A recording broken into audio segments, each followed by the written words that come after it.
Aujourd'hui, il n'y a plus de communication entre les gens. On est dans un monde de transactions. On transige des questions, des réponses, des demandes, des problèmes, etc.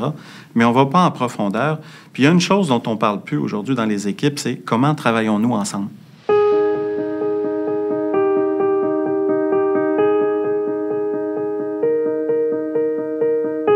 Pour définir comment on peut mieux travailler ensemble, il faut s'asseoir autour d'une table puis en parler.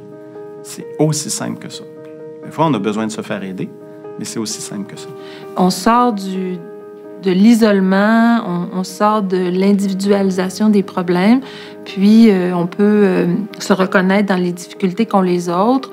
On peut sortir des batailles entre gangs, les jeunes et les vieux, entre ceux d'un département puis ceux d'un autre, pour trouver des solutions plus collectives qu'on va amener à l'employeur.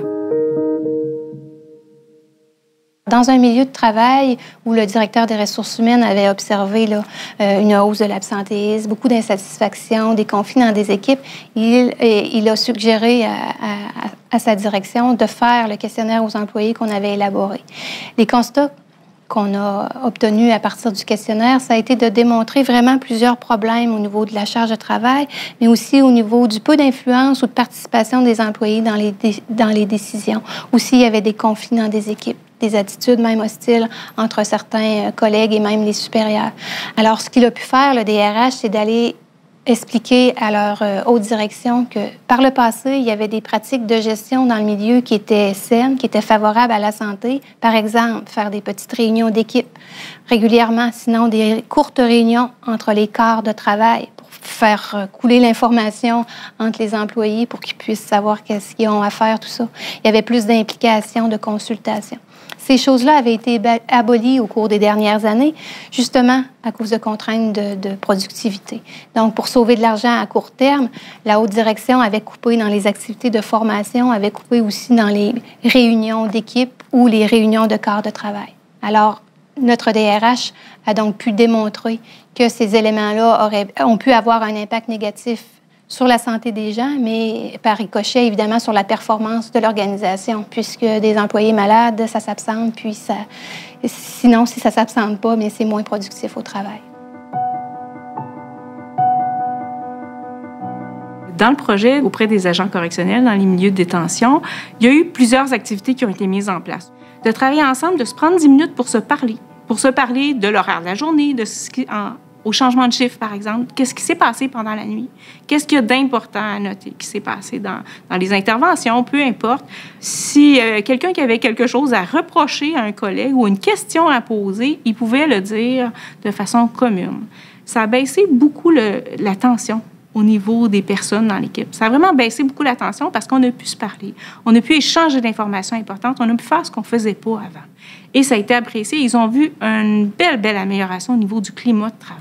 L'autonomie, là, en soi, de pouvoir parler, demander, expliquer, puis régler des problèmes au jour le jour, ça fait une différence pour la santé mentale des gens. Des fois, on a 10 minutes, on se passe l'information, c'est super pertinent. Des fois, on n'a plus d'informations, ça va.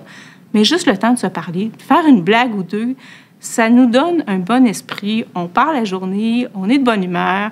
Et juste pour ça, si c'est des blagues qu'on fait, bien, c'est des blagues, c'est pas grave. On ne perd pas notre temps. Parce que ce 10 minutes-là est un investissement sur une journée, sur une semaine, sur une équipe au complet.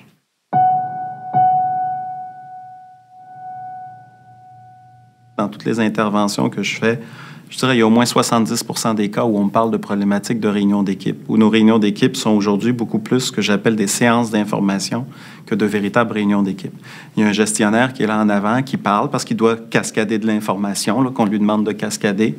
Il y a 15 points à l'ordre du jour, tout le monde est assis, personne ne dit rien. Quand ça arrive son tour, ils parlent, après ça, ils retournent sur leur ordinateur puis ils continuent leur truc parce qu'ils ont aussi du boulot qui les attend à ce moment-là.